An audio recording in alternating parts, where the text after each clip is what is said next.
रेणु अपने कॉलेज जा रही थी, लेकिन आज उसका मन ठीक नहीं था। लेकिन फिर भी वह मन मार कर कॉलेज गई, क्योंकि कॉलेज में आज एक बहुत महत्वपूर्ण सेमिनार था। उसके छोटे भाई की तबीयत ठीक नहीं थी, इसलिए उसका मन भाई के तबीयत पर ही टिका हुआ था। रेणु और उसका भाई पवन सतना के एक महाविद्यालय में पढ़ते थे। यहाँ वो किराए के एक कमरे में रहकर अपनी पढ़ाई कर रहे थे। रेणु और पवन की बिल्कुल भी नहीं बनती थी। दोनों आपस में चूहे बिल्ली की तरह लड़ते थे। दोनों के मम्मी पापा गांव में रहते थे तथा खेती बाड़ी का काम करते थे। वो दोनों इन भाई बहन की लड़ाई से परेशान भी रहते थे और चिंतित भी रहते थे।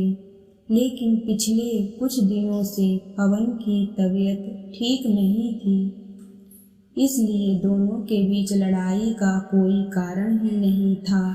पवन बुखार से पीड़ित बिस्तर में पड़ा रहता था, ना ज्यादा बोलता था।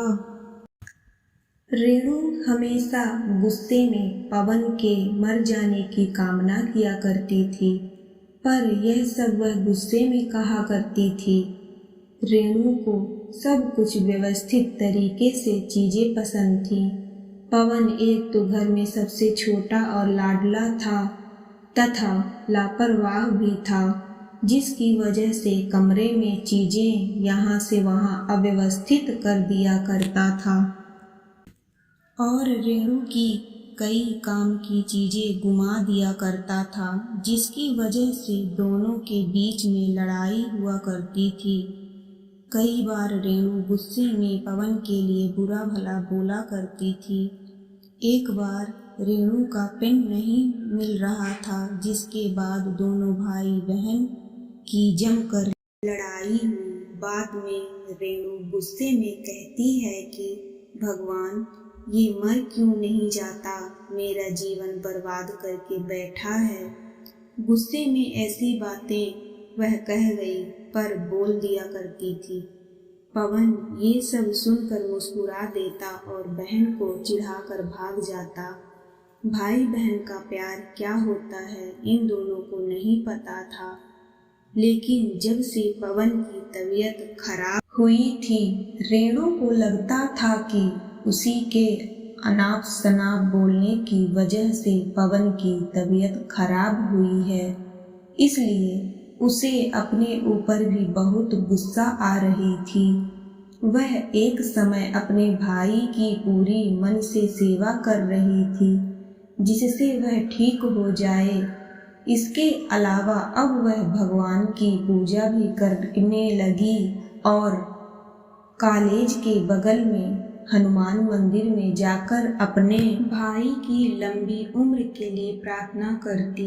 मंदिर के पंडित ने बताया कि बुधवार के दिन व्रत करने से जिसके लिए व्रत रखो वह स्वस्थ हो जाता है।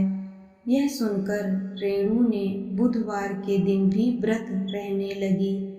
पवन को जब पता चला कि रेणु इस समय उसके स्वस्थ होने के लिए व्रत रखती है, तो उसके मन में अपने बहन के प्रति श्रद्धा बढ़ गई और उसने भी अपने मनोबल को बढ़ा लिया कि वह भी जल्दी ठीक हो जाएगा, जिससे उसकी पेटू बहन को व्रत ना रहना पड़े। और धीरे धीरे कुछ ही हफ्तों में पवन ठीक हो गया। रेणु बहुत खुश हुई और उसने मन ही मन निश्चय किया था कि अगर भाई ठीक हो जाएगा तो वह मैहर में शारदा माँ के दर्शन करने जाएगी। कुछ दिन बाद वो दोनों फिर से लड़ रहे हैं। आखिर भारत में भाई बहन का प्यार का मतलब ही है कभी एक दूसरे से लड़ना, तो कभी एक दूसरे के लिए दूसरों से लड़ना, तो कभी एक दूसरे के कपड़ों, पेन और बैग के लिए लड़ना।